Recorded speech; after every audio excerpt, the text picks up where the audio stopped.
Hello everyone, welcome back to Labyrinth of Touhou. This time we're going to be going over Minoriko Aki, the symbol of abundance and harvest. Minoriko comes in with a decent HP of 110, an attack of 38, a defense of 48, a magic of 90, a mind of 132, and speed of 110, each with a growth rate of 10%. And she also comes in with a base MP of 24, one of the best in the game, base evasion of 8, her MP levels up 1 every 9 levels. Her HP recovery is 20, her TP is 16, and her MP recovery is 4. Level of difficulty is 48, and her library cost is 41. Her resistances to elemental affinities is 50 to fire, 70 to cold, 160 to A, 240 to nature, 240 with nature, and 100 to mystic, spirit is 120, the dark is 90, physical is 100. Sorry if I messed that up. And then next up we have her stats resistances with poison paralysis both being 60, 40 to heavy and shock, 0 to tear, silence and death, and 20 to debuff. Overall, she comes in with the next level up on stats. While they're not overall the greatest, you do see that she does have some really good ones with a decent HP and one of the best minds in the game. As well as she comes packing one of the best MPs in the game, along with one of the best HP recoveries and MP recoveries in the game. Not to mention that she has some of the best, she has some really good elemental affinities, and her status elements aren't too terrible, with the exception of death. So we're already looking like we're off to a good start. Plus, her library she's easy to level up in the library and easy to level up in general. Let's see if her moves stack up though.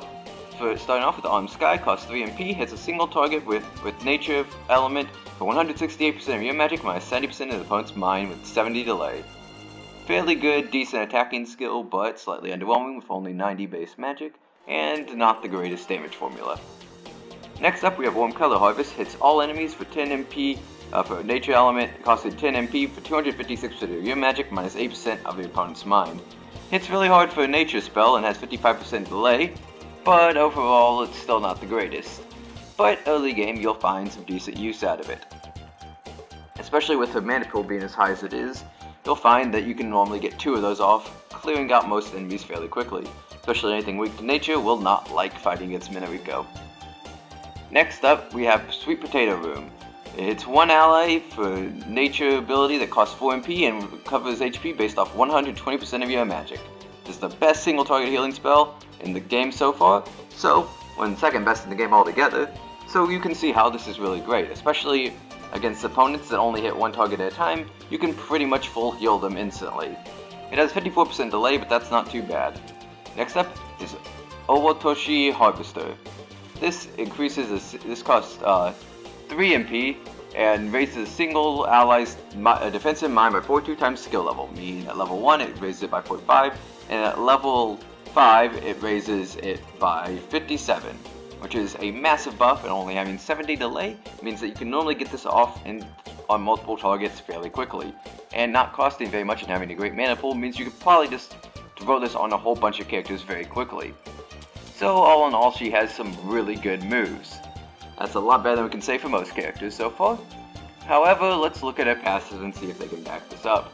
First off, we have magic, speed, and resistance boosts, which are for her rather lackluster, since we'd much rather have a mind or HP boost, and so you might have to invest a tome or 2 if you want to get the best out of her.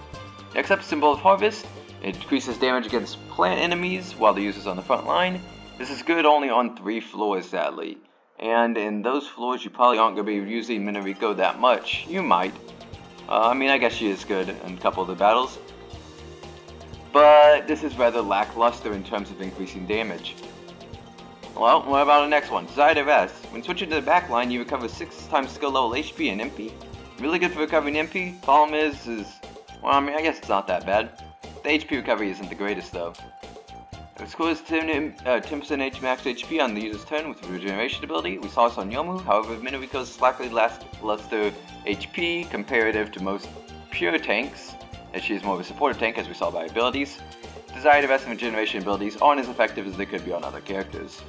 Next up, ability Control Harvest. Upon the user's turn, the front line will have their magic increased by skill level times 4. 8% boost is something welcomed in the early game, but later on is lackluster compared to other abilities. And then Rapid Charge, we're going to completely ignore this one, because if you have 33% MP or lower, you can use 5 TP to gain back 50% of your MP. Let's see something that is 100% better and just outclassed it in every way. If the user uses Concentrate while under 60% HP, in addition to normal concentration effect, you will consume 3 TP to restore 66% HP and 50 MP. So instead of using 5 MP to get an extra 50% MP, 5 TP to get 50% MP, why not just use 3 TP to fully heal yourself and get back all your MP? Emergency Recovery does have the condition of having to be under 2/3 HP, but as long as you're out in the front lines a little bit, you shouldn't have too much of a problem during this. Overall, her abilities rely mostly on being able to keep herself well healed, which doesn't really bode too well for her being a great support. Even with her abilities, she isn't the best support, and she's not that good of a tank for her abilities to actually allow her to tank too much. But let's see if a subclass will do anything about that. So first off, you could do Guardian. Having her as a primary tank is not a bad idea. She certainly has the regeneration for it. Problem is, she doesn't have the stats for it. Giving her a bit extra base stats doesn't make her a good tank, but the problem comes in when you realize that there are other tanks that do the same thing as her, but better. The only thing she can do is tank nature. So for that one specific niche, she's actually fairly good. Monk, not even going to talk about it. She has no attacking stat, and that's a physical attack subclass. And she already has enough regeneration without it. And enough speed. No, she's terrible at physically attacking. Sorcerer, this is actually what I recommend early game. Early game, she's a great mage. Her damage does fall off when you get better nature mages later, but before you do, she's actually pretty good. Healer. Her heal's already so good that she doesn't actually need this. This is kinda overkill. You can't heal over maximum HP with Minoriko, so there's really no point in taking this.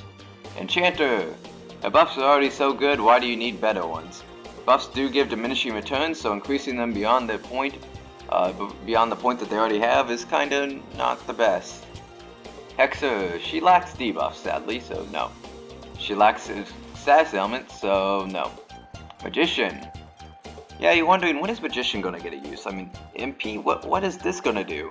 Well, Minoriko packs some of the best MP in the game, so she doesn't really mind since she doesn't have much to do. I mean, her skills, she like buffs everyone with her Otowashi Harvester, and then like, hey, I'm just gonna wait around and hope that someone gets hit and I can heal them. But a lot of the best tanks can heal themselves already, which is why healers aren't the greatest, so this will give her something else to do. And it's a niche that she is by far the best in my opinion. She is probably the best magician in the game, allowing your, while Magician is not a great subclass in general, it does allow your attackers to get a little bit more MP transfused into them. Next up, Herbalist. Maybe I just always use Minoriko as an Herbalist, never give her a chance as another subclass just because she's a plant goddess, and you know it's an Herbalist class. But she actually works very well as an Herbalist. Herbal Awakening gives a boost effect that increases damage beyond buffs, beyond all other damage increases. Is really good for any sort of, it's one of the best damage ups in the game.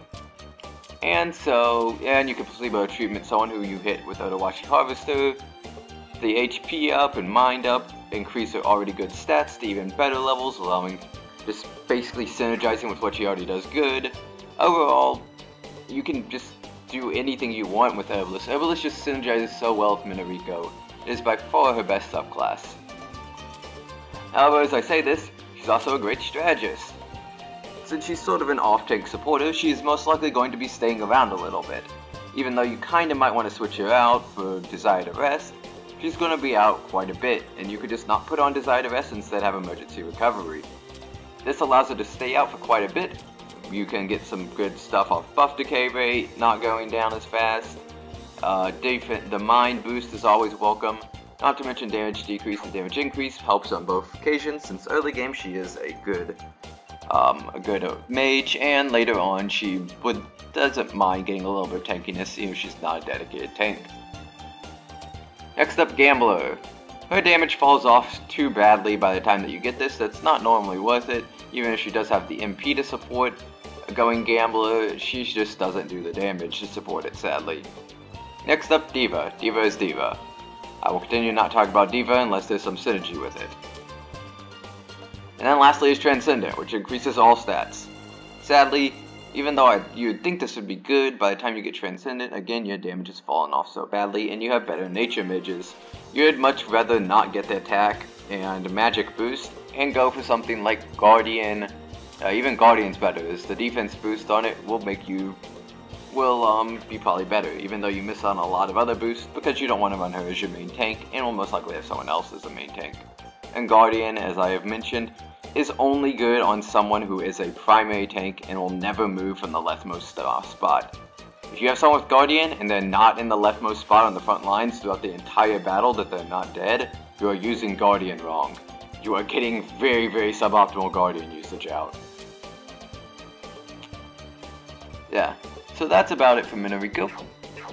I know I went through this very quick because I accidentally messed up my recording on this like 4 times in a row, so I was just like really mad and just wanted to get through it real quick. So sorry if I may have skipped over something or just gone so quick that you had to rewatch it. I apologize. But we are at the end, so let's go over all the tiers again. This is going to be really long by the end of the series. But S, C, F, Borderline 1, Borderline 3, Borderline 2, C tier, S tier, and then E tier. Where do I get Minoriko? Minoriko's B tier. I mean, she's kind of borderline. I don't know. I'll give her borderline 2. I find this odd because I always would put her as, well, she's an A tier. She's obviously good in a lot of scenarios. She's one of the best characters early, even late game. She has uses as an herbalist. It's just like late game, you realize that she just has other characters that do her job better. She's sort of a jack of many trades, not all trades, but many trades, but she gets outclassed. Komachi's a much better tank than her, as well as Yomu. Reimu does buffing better, as well as Kaine.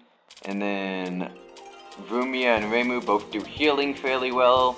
And if you want a single target healer that's also just as tanky, Iron is more tanky and heals even better than her. Sane also is fairly good at giving out good single target buffs and good single target heals that also have status resistances, and Sane is just as tanky as Minoriko. She sadly just doesn't fit in some places. I still try and use her, but the more I use her, the more I realize I'm just shoving her into a place where she doesn't really belong. So it's more my personal preference putting her in A tier, rather than the fact that she should probably be in B tier. In fact, I still say it's my personal preference that puts her at borderline 2, which is where I think I'll keep her. So, next time, we'll talk about, well, we haven't, at this point in the series, we have gotten Nitori and Parse, but we haven't gotten Komachi and Shin yet. But I think next time, I'll still probably just keep uploading videos, since I have all the way up till, like, episode, like, 50-something recorded. Yeah, I have a lot of videos recorded that I haven't uploaded. But yeah, I'll just upload till we get to Komachi, and then I'll talk about her next time. Until then, see ya.